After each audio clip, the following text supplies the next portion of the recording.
Hola, ¿cómo están?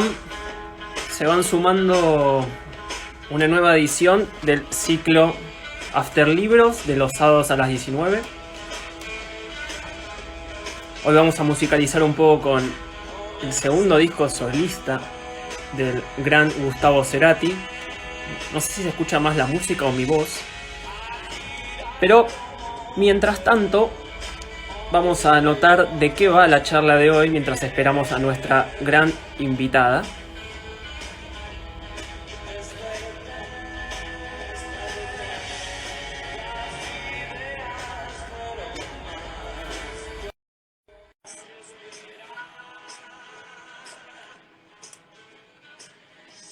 Ahí se van sumando. Se escucha todo Hola, bien, dicen. Hola hola, Ceci. hola. Hola, ¿cómo estás, Dani? Bien. Acá vamos a anotar. Esto lo aprendí la otra vez. Mirá, ¿eh? Sí. Ahí está. Uy. Se fijó el comentario para Oh, que todos los que entren puedan saber de qué se trata. ok. Solamente Ahí lo puede dice. hacer.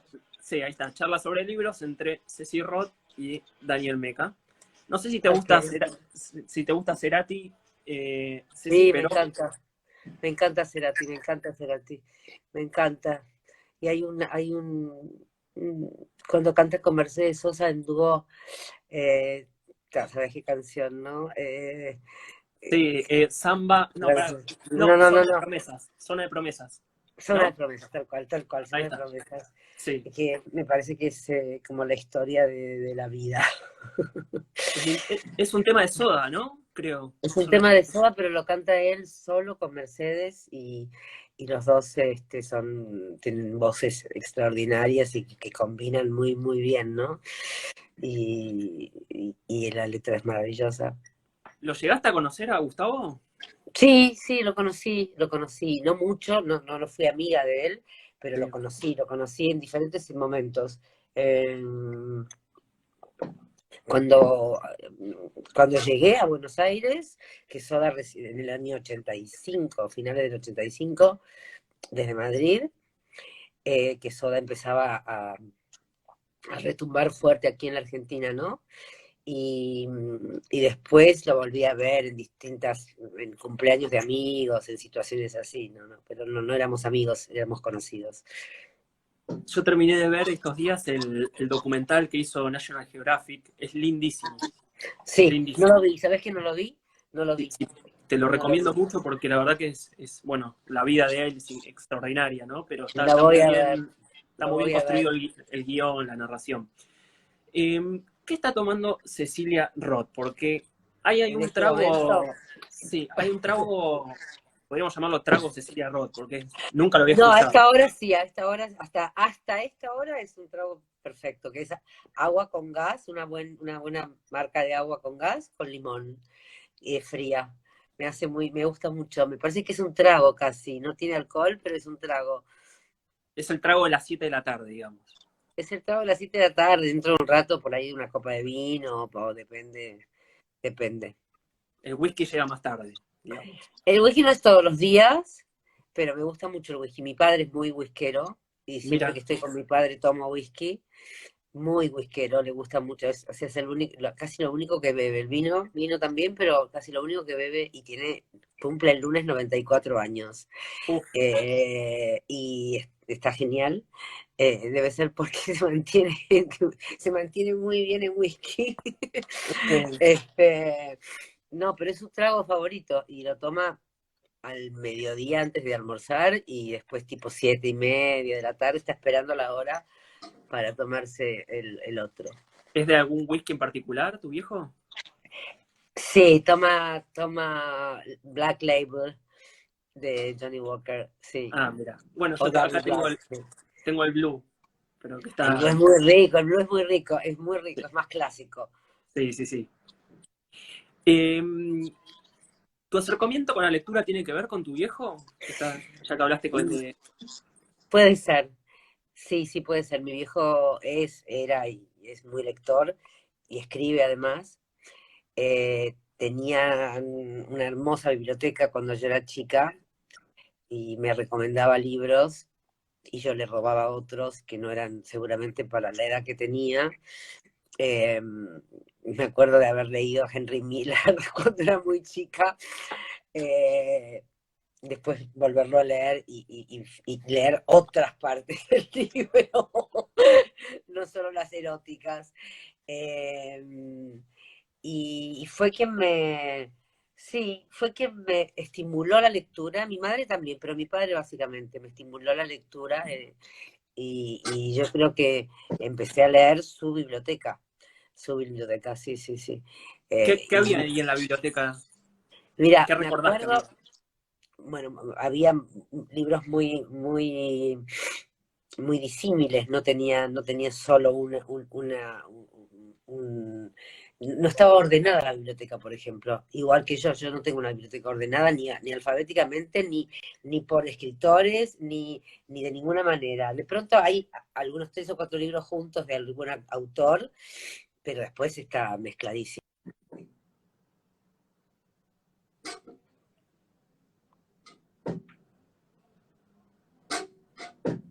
¿Me escuchás, Ceci? Se entrecortó. Ahí está. Ahí está, ahí Sí, sí, se volvimos. escucha. Ahí, no sé, que la batería se está agotando. Te voy a contar la historia de mi teléfono, porque es casi un libro. Mi teléfono Sí, se me cayó el otro día y se rompió, y lo mandamos a un técnico de cuarentena, que no son los técnicos que yo conocía ni que mi hijo conocía, entonces no me lo pude arreglar bien. Y entonces me prestó un amigo muy generoso este teléfono, que seguramente cambió porque la batería dura muy poco. Entonces estoy cada 2 minutos poniéndole la batería. Y estaba cargadísimo, pero bueno, me pide de nuevo que la cargue, así que lo bueno, acabo de enchufar. le debemos esta entrevista a tu amigo que te prestó el celular, básicamente. A mi amigo que me prestó el celular. Sí, sí, a Gandhi. Así que vaya un saludo. ¿Querés ir a cargar? ¿Querés No, cargarlo no, no, mientras tanto? está cargándose. Lo enchufé porque me lo había traído el enchufe, el cargador por cualquier cosa y ya está. ¿Cómo se te cayó? A mí me gustan esas curiosidades. ¿Cómo se te cayó el celular? Ta, ta, ta, ta, ta, ta, ta, ta, ta. Eso, de Quedó como muy, atolondrada, quedó de muy gráfico. atolondrada. Quedó muy De, gráfico la escena. de atolondrada total, porque viste que es raro cómo se van cayendo las cosas. A veces las cosas se caen de una y otras veces es como que las vas agarrando. Y la última vez se fue al piso y se cayó de boca, o sea, de boca quiere decir el vidrio contra el piso, y ay, no, era horrible, porque era como un cadáver, porque estaba abierto y se veían las lucecitas de adentro, me daba mucha pena. Sí, sí. Bueno, les cuento ahí, ya se están sumando un montón y van escribiendo que veníamos hablando ¿No? con Ceci, sí, veníamos hablando con Ceci en la semana, y sí, de repente dejamos de hablar. Y a los días me llega el mensaje, bueno, que se había roto el celular, pero veníamos hablando de libros, Es de que estuve películas. 3 días Sí, sin celular, que es como si no sé, si te amputaran un órgano en este momento que estamos atravesando, ¿no? Porque el único contacto que tenés es a través de la computadora o del claro. celular, y yo no tengo WhatsApp en la computadora, ¿Cómo que entonces, no? no, ¿Cómo es no, no, no, posible? no, nunca, no lo había enganchado, no lo había subido. Eh, entonces, bueno, ahora sí, ahora ya tengo. Pero, pero bueno, por suerte tenía el- todo mi teléfono pues, en la computadora, porque si no me muero. Y ahora está este nuevo con toda mi información. Estabas contando, Ceci, lo de la biblioteca de los Sí, libros que recordabas, de la biblioteca de tu viejo. mira, recuerdo, por ejemplo, haber leído de muy chica Stefan Zweig, por ejemplo, La partida de ajedrez. Y, ¿te acordás de ese libro? ¿Lo leíste? No, no lo leí, lo conozco, Ah, pero no. es un libro hermoso, seguramente de los años 30 posiblemente, o sea, de la biblioteca de mi padre, 30, Sí, sí, sí. 40. Después mi padre fue innovando mucho, comprando muchos libros posteriores, pero tenía La montaña mágica, por ejemplo, de Thomas Mann, que leí también en esa época, o teatro, Chekhov. Era muy chica, pero también en esa época empezaba Philip Roth, a escribir, y una de sus primeras novelas era El lamento de Portnoy, que era totalmente erótica, y también se la robaba para leer. Eh, y En busca del tiempo perdido, también lo descubrí en su biblioteca. Los Y él me 7 tomos recomendaba, estaban, ¿eh? estaban los 7 tomos de En busca del tiempo perdido ahí. Los 7 tomos se los tengo yo acá. Los Mirá tengo qué yo lindo. acá. Los heredé, un día me los dio. Un día me los dio. ¿Cómo, No perdón, Ceci, cómo te fue con ese libro? leí solo el primer tomo. Leí solo el primer tomo. No seguí. El segundo tomo me parecía que era una especie. Yo sentía que era una especie de. Que estaba haciendo. Que estaba dejando de lado el primer tomo que me había revolucionado en su momento. Entonces era como hacerle, no sé, como un desprecio al primer tomo, cosa que no quería hacer. Eh, pero bueno, fue un libro que volví a leer varias veces. Es un libro muy para actores en un sentido, muy sensorial, todo el libro en sí mismo, ¿no? Eh, Habla desde la sensorialidad, desde los sentidos, desde los sentidos. Entonces, los actores, es un libro que recomiendan mucho los profesores de teatro para leer. Bueno, la famosa Magdalena de Proust, ¿no? Eh, Porque cada acto de memoria sensorial te lleva a un momento de tu vida, eh, sí, que te conecta con ese momento y es como un déjà vu muy, muy particular. Entonces, ese era el libro para mí. Sabes que mientras contabas de En busca del tiempo perdido, se me ocurrían dos cosas. Primero que hay una serie que no sé si habrás visto, seguramente escuchado, que es Mad Men, ¿no? Que la comparan No una precisamente vez, 2 veces la vi, a, 2 veces yo creo que entera. 2 o 3, así que te voy a competir hasta el final. A ver. eh, que precisamente analizan que Mad Men es como En busca del tiempo perdido del siglo XXI, ¿no? Porque el protagonista, más allá de Joe Hamm, ¿no? Digamos, de Don Draper, digo, el personaje, el protagonista es el tiempo, porque de repente tenés el lanzamiento a la luna, tenés a Reagan, La bueno, muerte de tenés la muerte Kennedy, de Kennedy, tenés un espesor histórico que vos decís, total. bueno, es el Proust de Netflix. No lo había pensado, pero además no es de Netflix. Netflix Sí, después sí, sí, lo, totalmente. lo, lo tiene, por supuesto, porque es una joya. Yo creo que es una joya el Mad Men. No había pensado desde ese punto de vista, pero sí, el paso del tiempo, cómo va influyendo en los personajes, ¿no? Cómo esos personajes que parecen mm, definitivamente de la manera en que empieza la serie, que van a ser definitivamente así, van trocando, van cambiando, van convirtiéndose en seres de la época, ¿no? Van contando la época a lo largo de la serie. A mí me fascinó la serie, la vi 2 veces, te cuento, 2 veces seguidas entera, y después cada tanto agarro un capítulo, bueno, agarro un capítulo, chuc, y, y me parece que es extraordinaria, me parece que es Bueno, extraordinaria. les comento que con Ceci hablamos en la semana de una novela que nos gusta a los dos, que es Pedro Páramo, de Juan Rulfo.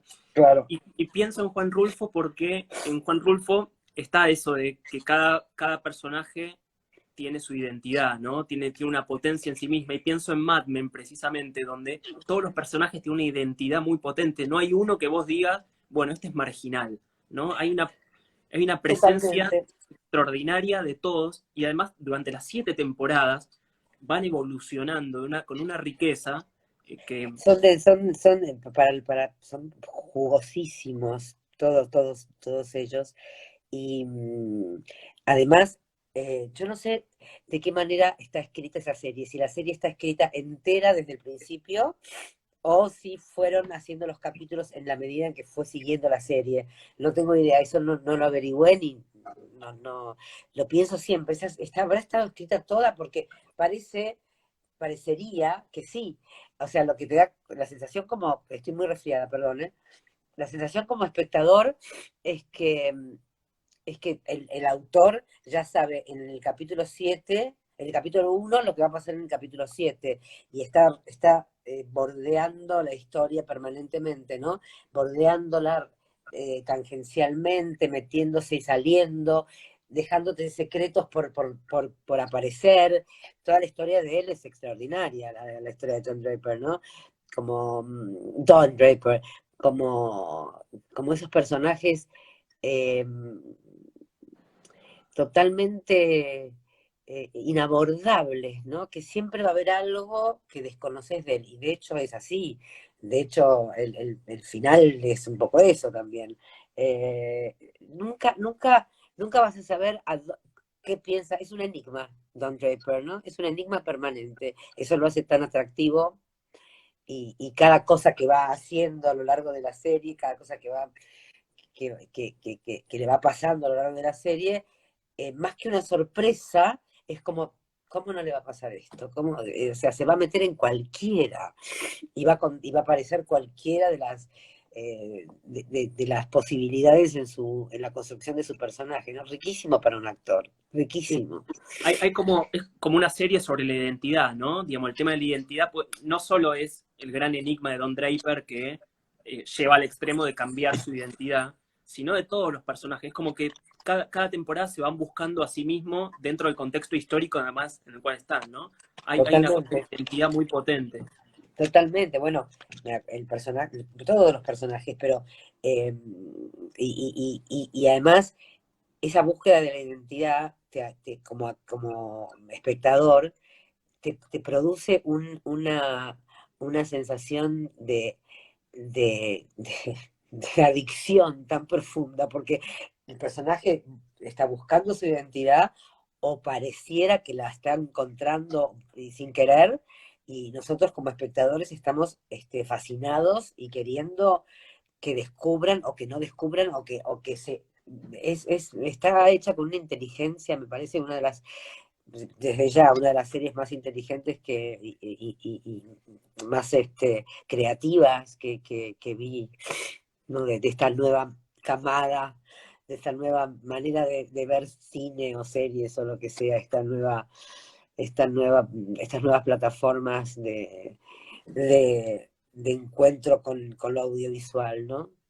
¿Hubo algún libro, Ceci, que te interpeló tu propia identidad? Quizás en la adolescencia, quizás, bueno, en esas épocas de formación. Sin duda. Aunque el libro era sobre un chico, eh, The Catcher in the Rye, El guardián en el el centeno, guardián en el centeno, de Salinger, de ¿no? Salinger. Sí, sí, sí, sí. Fue un libro que cuando lo leí muy chica, después lo volví a leer varias veces, eh, por supuesto que me tocó en mi más profundo no ser, en el más profundo de las construcciones de la adolescencia. Y después todos los libros de la familia Glass, de Salinger, bueno, Franny and Zooey, bueno, Seymour Glass es uno de los personajes más maravillosos, y que de alguna manera me interpeló también, porque te acordás de el libro Nueve Cuentos de Salinger, que son nueve maravillosos cuentos. El primer cuento es eh, eh, ah, eh, es- el pez banana, sobre el pez banana, termina algo así sobre someone, no sé qué, sobre el pez banana, que empieza, y no, si alguien lo está leyendo en este momento, discúlpenme, porque voy a contar el final, pero empieza con la luna de miel de un matrimonio en un hotel all inclusive en los años 50, y termina con el suicidio del personaje que se está casando, ¿no? Que está viviendo su luna de miel, que es Seymour Glass. Y ese personaje, a lo largo de todos los libros de Salinger, hablando de la familia Glass, es el personaje del cual no se habla, o del cual se habla con miedo, con amor, con preguntas. Pero bueno, todos los libros de Salinger, que no fueron tantos además, fueron durante mi adolescencia, y más grande aún, muy, muy sentidos dentro de como propios, los sentí propios. como si hubiera sido, como si yo pudiera ser una de la familia Glass. ¿En general te pasa eso con la literatura estadounidense? Digo, con todo eso que orbita en el siglo XX de Kerouac, de Bukowski, no sé, digo, ya pienso en Raymond Chandler, digo, pero toda esa Uf, esfera bueno, Raymond que Chandler empieza es mi favorito empieza a total. suceder en Estados Unidos. A mí la literatura norteamericana me gusta mucho. Vos hablas de Raymond Chandler y yo te puedo hablar de Patricia Highsmith también, que fue y es una autora que ya no está, pero que yo esperaba los libros de Patricia Highsmith, los libros de Ripley y los que no eran de Ripley. Eh, y de Chandler también, tuve una época policial total de leer toda literatura americana, norteamericana, toda no, pero muchos escritores norteamericanos policiales que van más allá de lo policial, porque están hablando de lo humano siempre. Los personajes de Chandler eh, son personajes que, que, que, se- que están preguntándose todo el tiempo ser o no ser, en realidad. Habla de lo humano, del ser humano, ¿no? De la traición, del amor, del dolor, de la muerte, de las cosas más profundas desde lo policial, es una manera distinta no es Agatha Christie, es la manera más literaria de encarar una muerte, un policial, ¿no? Un policial más sucio, ¿no? Ese policial Bueno, sucio dirty total, norteamericano. totalmente sucio y totalmente real, porque sucede siempre en un Los Ángeles, en la parte más sucia y más marginal de Los Ángeles, mezclada con los ricos, con las mujeres rubias fatales, que siempre tienen algún secreto que ocultar, ¿no? Bueno, decías Los Ángeles, decías literatura sucia y pensaba también en Bukowski, ¿no? Y Bukowski, totalmente. Pero me parece, digo, esto que vos transmitías, está ese derrumbe del sueño americano, ¿no? El sueño se terminó, digamos, y cómo eso se refleja en ese tipo de literatura que además me pasa que con varios que entrevisto y varias que entrevisto, está eso de que el artista argentino se referencia mucho en la literatura norteamericana, ¿no? Hay algo que interpela, ¿no? Y yo creo que también tiene que ver un poco con esa empatía con el derrumbe social, ¿no? Digamos, con el derrumbe ese del sueño americano que está dando vueltas ahí. Bueno, sí, yo creo que hay algunos autores que sí lo hacen totalmente. Eh, eh, y sobre todo, y con la literatura sucia y con el policial norteamericano también, ¿no?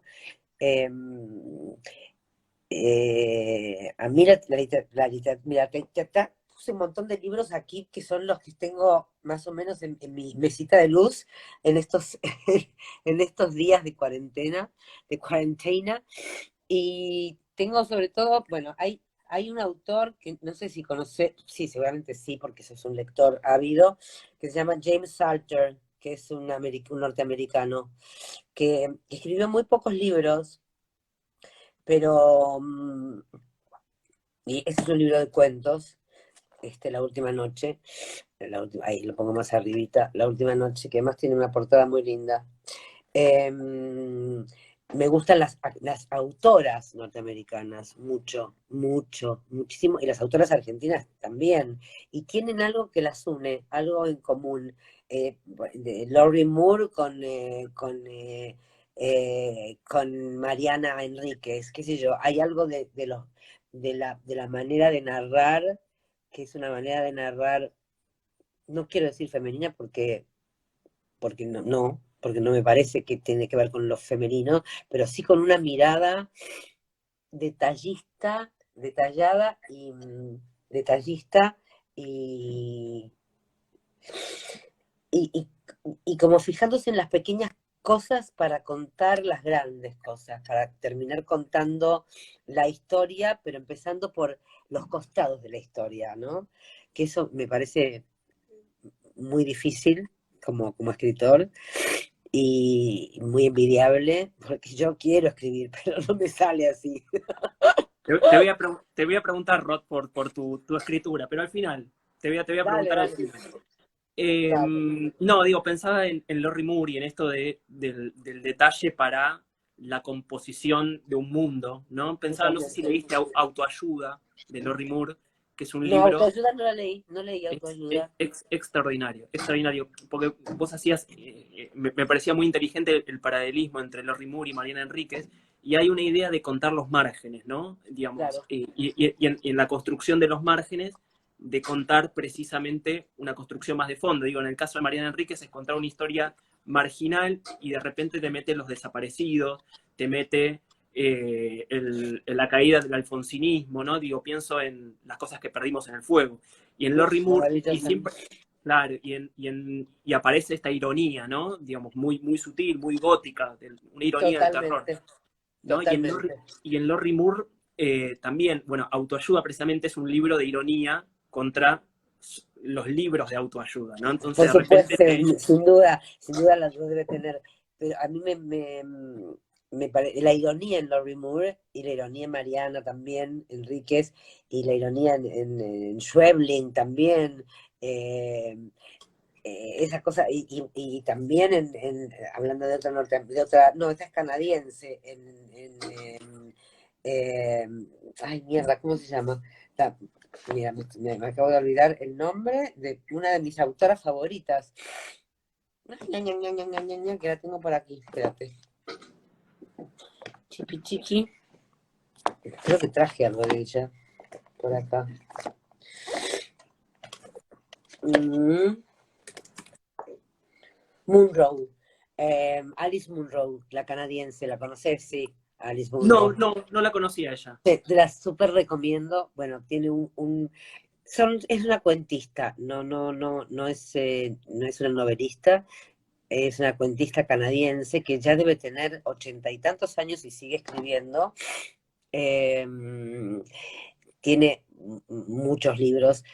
Hay una película de Almodóvar que se llama Julieta, que está basado hay tres cuentos de Escapada, que es uno de los libros de Alice Munro, que están mezclados los tres cuentos, de alguna manera, porque en el libro Pensé que, también lo están. pensé que Eh, cuando dije, sí, perdón, te interrumpí, sí. no, te interrumpí yo a vos, perdón, pensé que qué. No, que ibas a decir de escritora canadiense, hay una poeta actual, se llama Anne Carson, que es una poeta canadiense Mira, extraordinaria. No no, solo no en, la conozco. no solo en la estética de sus poemas, que ella trabaja mucho, es muy estudiosa de los poetas griegos, de Safo, particularmente, es una gran estudiosa de Safo. Pero si vos ves, después, si querés googlear ahora, se llama Anne Carson, vas a ver las Ya la fotografías de googleo, ella, sí. cómo se presenta. Es como una gran rockera, ¿no? Digamos, una imagen extraordinaria para una poeta. Pero Eh, claro, como Patti Smith, exactamente. porque Patti Smith tiene esa cosa rockera de una señora de 75 años y da igual, no es una mujer de 75 años, es una rockera con la vida más, eh, y con una poesía maravillosa. Toda la música de Patti Smith es poesía pura, ¿no? Y además su libro, éramos tan chicos, el libro que habla de Mapplethorpe y de ella, de la historia de Mapplethorpe y de ella, que eran muy, muy, muy amigos desde muy jóvenes, desde chicos. Es poesía pura, poesía rockera, que es muy particular. De literatura argentina, bueno, hablamos de Mariana Enríquez, de Samantha Schweblin, ¿cómo? Me interesa muchísimo la literatura argentina. Mira, yo leía mucha literatura argentina de muy joven. Bueno, yo amo a Puig, me parece uno de los grandes, grandísimos. Y bueno, no quiero hablar de Borges ni de Cortázar, porque es obviamente eh, el nacimiento de todo lector argentino, pero amo a Puig, me parece fascinante su manera de indagar en lo argentino, en lo argentino profundo, ¿no? En la argentinidad profunda, desde Boquitas Pintadas hasta, que me parece un libro extraordinario, hasta, bueno, cualquier libro de Puig, incluso la Mujer Araña, ¿no? Que además habla de una realidad muy puntual, de un homosexual y un guerrillero revolucionario, los dos en la misma cárcel hablando de cine, contándole el homosexual cine y representándoselo, porque después está la película, pero el libro tiene el libro te puedes imaginar la película que quieras, ¿no? Eh, Seguimos con literatura argentina. Mira, leía, eh, ¿te acuerdas de Enrique Medina? Que Sí, era claro. Gran poeta argentino. gran poeta y gran autor. Sí. Escribió un libro que me fascinó cuando era chica, se llamaba Las tumbas, que era la historia de una cárcel, porque él creo que había sido un niño no sé por qué lo relaciono con Fabio, pero un niño de, de orfelinato o de soledad. Eh, y ese también fue un libro de mi adolescencia argentino puro. Yo cuando vivía en la Argentina hasta los 18 años, creo que la literatura argentina era la base de lo que leía, totalmente. Y después cuando me fui a vivir a España, leía también literatura española, pero leí sobre todo literatura norteamericana, inglesa también. Hay muchos autores ingleses que me gustan mucho, modernos, quiero decir, actuales, contemporáneos. Eh, y bueno, pues estábamos hablando de literatura argentina. ¿De quién hablamos, por ejemplo? Bueno, y Bueno, ahí hay un libro, ¿conocés a Cecilia Sperling? Sí, sí, sí, la conozco, la conozco. Hay un libro de ella que me encantó, que leí el año pasado, que se llama La máquina de proyectar sueños, Mira, que es un libro que me encantó y que me sentí muy cercana, porque además sucede todo en la calle Pampa y Kramer, donde yo viví toda mi niñez. Y más o menos sobre la época en que vivía yo por ahí. Me quedé pensando siempre, ¿no habré, no me habré cruzado con ella en algún momento en Pampa y Kramer? Pero me gustó mucho ese libro. Es un libro bueno, del crecimiento, de atravesar la niñez a la adolescencia, ¿no? Que es un periodo muy hermoso para narrar. bueno, hablabas de Enrique Medina, digo, hay algunos poetas bastante, no, digo, bueno, vos bien sabés que la poesía es bastante marginal, ¿no? Digamos, a la hora de su lectura y por tanto los poetas, pero hay cosas extraordinarias, Alberto Girri, ¿no? Que es uno de los grandes poetas. Digo que quizás a veces nos quedamos con Alejandra Pizarnik, digo, y además, Totalmente, Idea Villariño, que es otra gran poeta. Pero además, es cierto que hay que descubrir. ¿Sabes quién es un gran lector de poesía y un gran que a mí siempre me trae, me dice, léete esto o me recomienda? Fernando Noy. Fernando Noy, que es un gran poeta además, sí, claro. grandísimo poeta, así me descubre mundos desconocidos, y que tengo, seguramente por ahí habrá muchos libros editados en ediciones muy baratas, de poetas maravillosos. El que era un gran poeta era Alejandro Urdapilleta también, gran poeta, gran poeta. Lamentablemente, espera, te leería algo de él, pero no tengo Sí, acá. claro. Qué pena. Pero gran, gran poeta, Urdapilleta. Gran poeta, además de gran actor, pero gran poeta. ¿Qué libros tenés ahí alrededor tuyo, Ceci, que habías Tengo, preparado? tengo. No, los que tenía en la mesita de luz. Tengo uno de Laurie Moore que me encantó, que se llama ¿Quién será a cargo del hospital de ranas? ¿Lo leíste? No, no, lo tengo para leer. Es uno de los Es que tengo muy para leer. lindo, es muy lindo. De Alice Munro, aquí está, El amor de una mujer generosa, que es muy hermoso, que son relatos. Después tengo uno, John Banville, a mí me gusta mucho John Banville, El mar, y tengo un libro que leí hace mucho tiempo, pero que lo vi ahí y dije, ay, se lo tengo que ver si Dani lo conoce, de un autor que creo que es el único libro que escribió en su vida, que se llama Joseph Mitchell, que se llama El secreto de Joe Gould. Mira, no, no lo conocía. Bueno, es la historia, Contame. Sí. mira, es la historia, te voy a leer algo de aquí, porque lo dice muy claramente.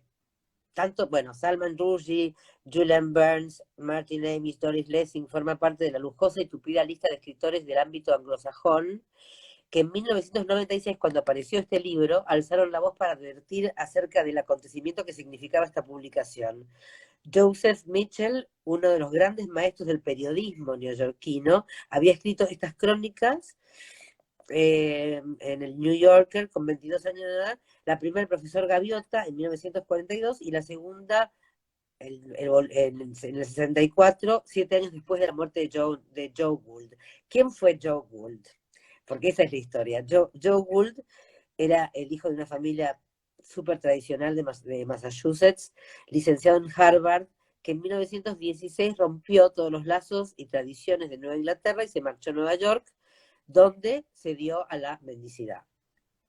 Su objetivo declarado era la escritura de una obra, el gran libro americano, ¿no? La gran obra americana.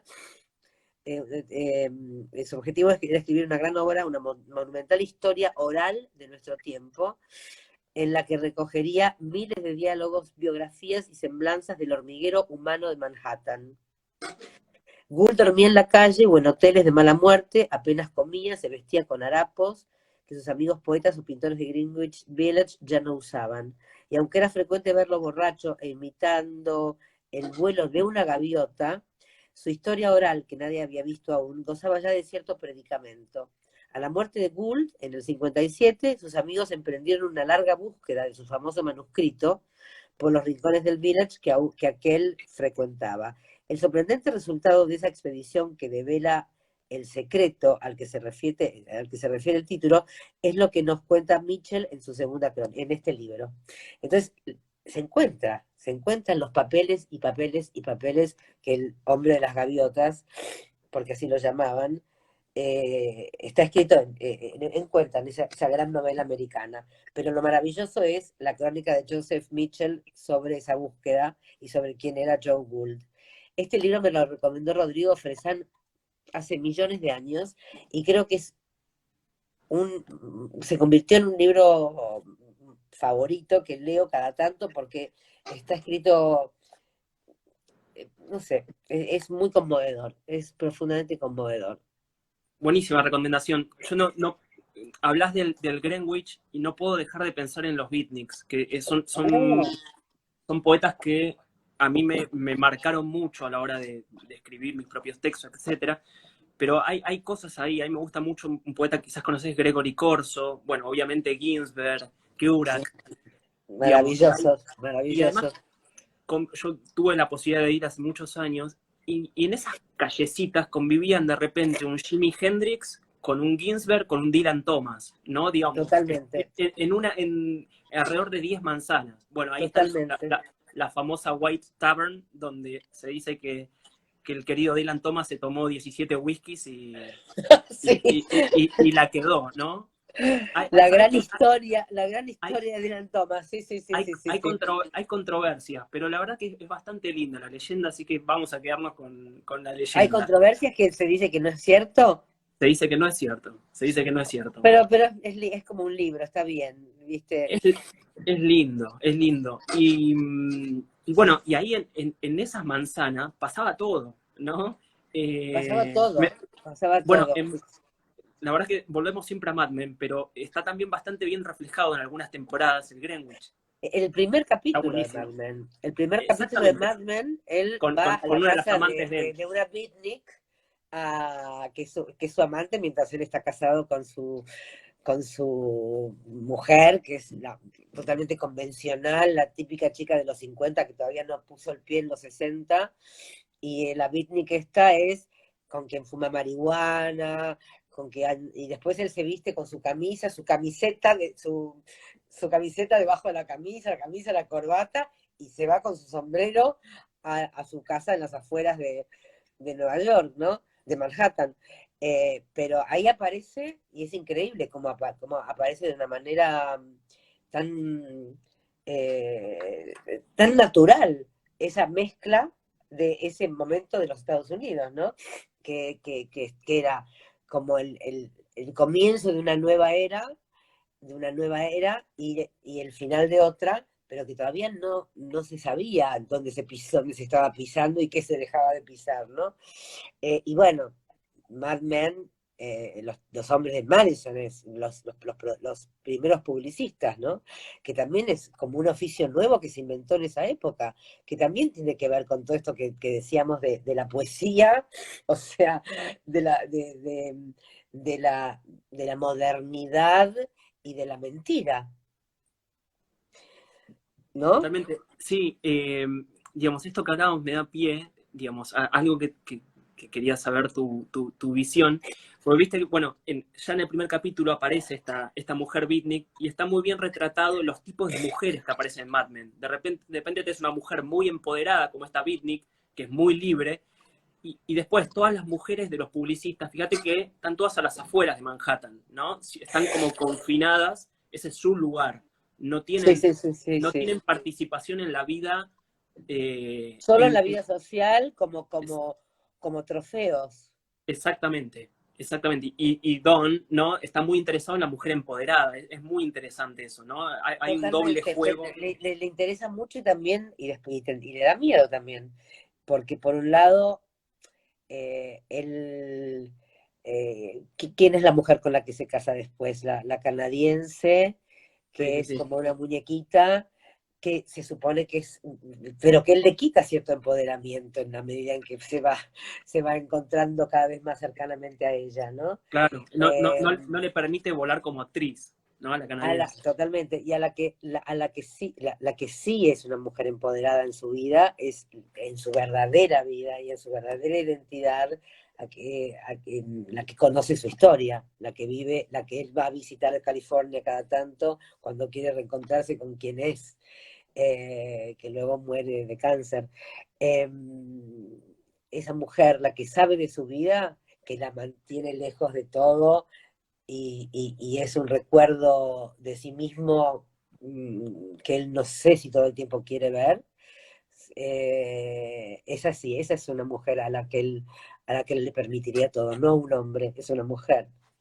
Sí, ahí nos comentan, llama Anne, Anne, ese personaje. Anne, Anne, Y totalmente, me da pie totalmente. para preguntarte si hubo, digamos, Y Peggy personajes es de... empoderada, mira que dice Peggy es empoderada totalmente. Sí, Peggy es tan total. empoderada que después hizo, que después hizo de la obra, ay, ¿cómo se llama? La historia de la criada. Tan Exacto. empoderada, Sí, bueno, personaje extraordinario, extraordinario. el de Peggy. Me da pie para preguntarte si, cuáles fueron los personajes femeninos en la literatura que te marcaron. Viste que, bueno, se habla mucho de, no sé, digo, por poner una exageración literaria, la maga, ¿no? Digo, por decir algo así. Pero hay ciertos personajes que han marcado. Y te Mira, pregunto cuáles te marcaron a vos. cuando era chica y leí por primera vez Mujercitas, que me parece una maravilla, te juro que me parece una maravilla. Joe, el personaje de Joe, que era la que escribía, la que leía, la que era más tomboy, ¿no? Más masculina en esa época. Era una feminista, simplemente. Eh, la que se escapaba a la casa del amigo. Yo me sentía totalmente representada por Joe. Eh, ese fue mi personaje primero con el que me identifiqué de niña, totalmente. Y después, más grande, eh, uff, muchos personajes, pero quiero pensar en alguno. Bueno, hay personajes en cuentos de Alice Munro con los que me siento muy identificada, varios de ellos, que son mujeres que se están preguntando todo el tiempo, estoy yendo por donde quiero ir, o es aquí, es esto, es esto, solo es esto, solo es esto. Eh, bueno, esa es una gran pregunta, ¿no? Eh, Solo es esto y sobre todo ahora, ¿no? En esta época en la cual estamos así hablando de esta manera virtualmente, y solo es esto. Y es mucho esto, es mucho, pero la vida es solo es esto, ¿no? Porque son como cosas que uno se pregunta a futuro, pero como decía un personaje de una película de Héctor Escola que llamaba "Ci eravamo tanto nos habíamos amado tanto", que decía el futuro ya pasó, y es eso. Creo que vamos a tener que hacer muchos vivos de Instagram para responder esa pregunta. Muchísimo. ¿Y personajes masculinos que te Personajes hayan volado masculinos, la cabeza? ¿Sí? eh, bueno, el detective de Chandler, que lo amo. Ay, ¿cómo se llama? Se me fue de la cabeza. ¿Sabes quién Eh, es? Philip Eh, Marlowe, ¿no es? Philip Marlowe, me vuela la cabeza, me vuela la cabeza y me vuela la cabeza eh, en El Largo Adiós, el personaje al cual que termina diciendo sobre ese personaje triste, solitario y final, que es un libro de Soriano que le sacó esas últimas tres palabras al Largo Adiós, ¿no? No, Philip Marlowe es un personaje que me interpela directamente, porque yo, si fuera hombre, sería parecido a Philip Marlowe. Mira, me diste un título, me diste un título. Me encanta, es un personaje que es un personaje honesto, pero que todo el mundo piensa que puede ser eh, que puede ser peligroso. Y sin embargo, sí, puede ser peligroso porque tiene con qué, pero sobre todo me parece que lo que lo caracteriza es la búsqueda la curiosidad, digamos, no la búsqueda sino la curiosidad por la verdad, ¿no? La curiosidad por la verdad en cualquier situación. Y que siempre hay algo más de lo que se ve, siempre hay algo más atrás, ¿no? Hay algo más atrás de lo que se ve siempre. Y eso me, me, me- se me asemeja. Eso es algo que siempre pienso. Siempre hay algo más atrás de esto. Siempre hay algo más atrás de esto. A lo mejor no hay nada más que atrás de eso, pero, pero siempre estoy como buscando lo que hay atrás de las cosas. Y pensaba bueno, en Marlowe, y hablamos de literatura argentina, bueno, hablaba de Mariana Enríquez, cómo está ligada la literatura policial a la literatura argentina, ¿no? Pareciera que es lo Piglia, mismo. Piglia, Es, Piglia. digo, es plata quemada. Plata quemada totalmente, totalmente. Bueno, Piglia es un grandísimo autor. eh, y también está muy teñido y no sé si teñida es la palabra, pero es un heredero también de la literatura norteamericana en ese sentido, ¿no? Absolutamente. Su frase, eh, sus pocos adjetivos, ¿no? La manera tan seca y tan por otro lado, cercana de escribir, ¿no? También es otro que va rondando hasta llegar al, al punto de la historia. Gran escritor Piglia. Bueno, Piglia, él hizo un movimiento muy, a mi entender, muy astuto en la literatura argentina porque él analizaba a Borges, bueno, además Sí, de ser un gran estudioso de la literatura norteamericana, era un gran estudioso de Borges, él decía que Borges un poco era la conjunción de el linaje paterno y el linaje materno, ¿no? Digamos, la biblioteca, el cuerpo, los antepasados. Y me parece que la mirada astuta estaba en que la manera en que él leía a Borges, en que lo estudia, es la manera en que él quería ser leído, ¿no? Como una mezcla de Borges y de Roberto Arlt, ¿no? Los rufianes Piglia y la mismo, biblioteca. claro, Exactamente. Entonces, claro, ese movimiento es muy inteligente de presentar al otro de la manera en que vos querés que te presenten en un futuro. claro. Y por ahí hay algo de eso, porque, bueno, Art, otro fascinante, eh, y Piglia busca en Claro. en su profundidad y en su y en su calle, ¿no? En su calle, y a Borges en su estética, ¿no? No sé si estética es la palabra, en su profundidad también y en su manera tan concreta, tan diáfana de escribir, ¿no? Qué bello que es Leda Borges, ¿no? Eh, qué palabra exacta, qué lecciones de palabras, ¿no? Qué decisiones. Sí, sí. Bueno, ahí está las clases que dio Piglia en la Biblioteca Nacional, que siempre las recomendamos, están en YouTube. Y él marcaba algo de Borges que él hizo esa obra, bueno, no hace falta adjetivarla, ¿no? Está de más, pero decía que no salió de Buenos Aires para, digamos, sus grandes obras, que son las de los años 40, que es Ficciones y la Aleph. El tipo trabajaba en la biblioteca municipal, bueno, daba la clasecita acá, se iba al pueblito allá, era un trabajador como cualquier otro y como cualquier otro artista.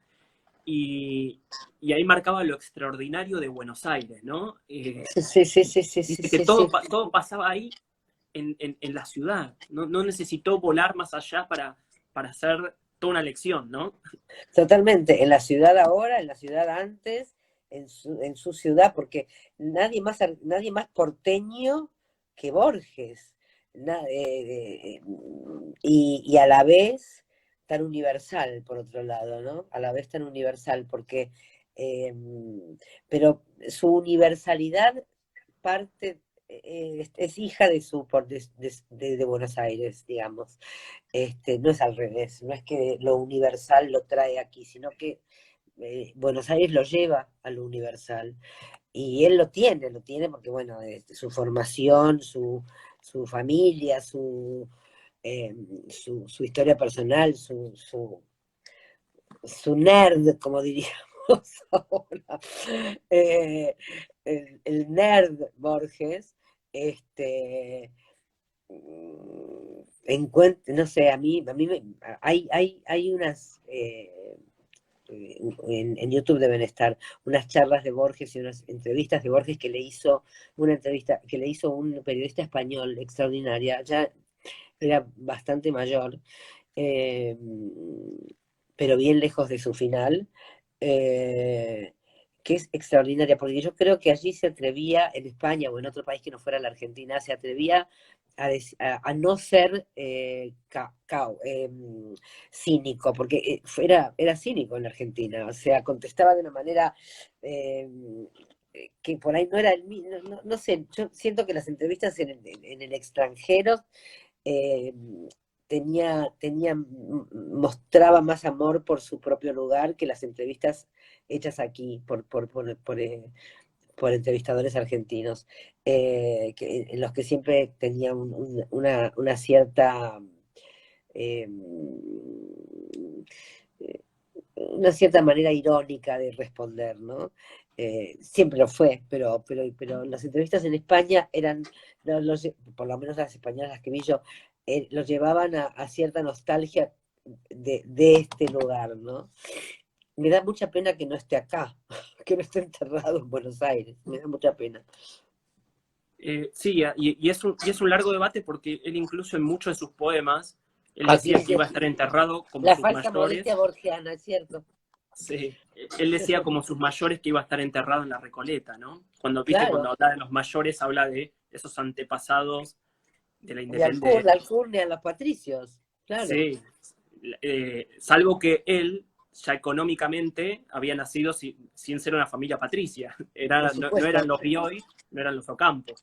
Por supuesto, iba a comer a la casa de los Bioy, y él era absolutamente, bueno, es muy público esto, pero era absolutamente austero en su comida, en su ropa, en su vida, ¿no? De una austeridad absoluta. Mi padre me contó que una vez lo encontró por Florida, él iba mucho a la Galería del Este, estaba mucho en la librería de la Galería del Este, cuando la Galería del Este era, bueno, una galería ahí, cuando Florida era una calle por la que, también como el Village, donde se encontraban todos. Eh, y mi padre lo encontró en una esquina por cruzar la Galería del Este. Y, digo, la calle Florida. La calle era, no Florida, porque Florida era peatonal, una calle que con autos. Entonces mi Es, padre le dijo, perdón, y creo que es Maipú y Marceloté, si no me equivoco. Porque ahí Maipú y Marcelote era una de las entradas de la Bahía del Este, tal cual. Una era por Florida y otra por Maipú y Marcelote. Y entonces, y Borges le dijo, bueno, sí, sí, sí, ¿cómo se llama usted? Y mi padre le dijo su apellido, Rottenberg, que es el apellido de mi padre. Rottenberg. Ah, en alemán, Rottenberg, Monte Rojo. Empezó como a relacionarse con mi padre a través de la palabra, de la literatura en realidad, ¿no? De lo que para él era la cotidianeidad, lo suyo. te iba a preguntar, Ceci, si Acá me dice, había, Borges en Argentina era auténtico solo con Jules Solar. Puede ser. y con Bioy, ¿no? Y Y con Bioy ni hablar, con sí, Bioy y con Silvina, con los dos, eran terribles esos tres, terribles, hablaban muy mal de los demás de la gente, sí, sí, bueno, están los muy diarios de Bioy, chismosos. son, ¿Cómo? están los diarios de Bioy, ese libro que tiene 1600 páginas, que Maravilloso. Piglia decía el libro malvado, ¿no? Es que lo eran, el libro malvado total. Y ¿Sabes? Borges cenaba con ellos todas las noches, Sí. cenaba con ellos todas las noches y todas las noches, por supuesto, hablaban sobre un personaje o sobre varios personajes, hablando de las peores partes de esos personajes, ¿no? Qué lindo que se hubiese hecho una obra, o que se hiciera, ¿no? Una obra de teatro de esas cenas, ¿no? De esos tres personajes, De esos y tres por ahí personajes. se hacen algunos días, mira, por ahí, viste que se ha hecho mucho Victoria con Evita Pizarnik, o mucho Pizarnik se hizo. Pizarnik también, pero una cena de ellos tres sería fantástica. ¿Sabes qué? Te quería preguntar eh, si dentro de los cuentos de Borges, yo pienso en Emma Suns, ¿no? Que el personaje femenino de Emma Suns, pero digo, puede ser cualquier cuento, si hay alguno que vos decís, bueno, me gustaría interpretarlo en teatro, ¿no? Qué difícil. Pero te voy a interrumpir porque nos quedan 2 minutos hasta y se va a cortar la transmisión, ¡Ah! Se porque corta. viste que Sí, se corta. solamente tenemos una hora, pero te quería proponer si querías seguirla un rato más, eh, porque me quedó casi todo el cuestionario que te iba a hacer sin hacer. Dale, sigamos. Bueno, sigamos 10 minutos puedo. Obvio, ¿querés largarlo desde tu cuenta? Así yo puedo después grabar el mío y yo te mando la Dale, invitación. ¿Te parece? dale, dale. ¿Lo corto? Sí, cortamos los dos.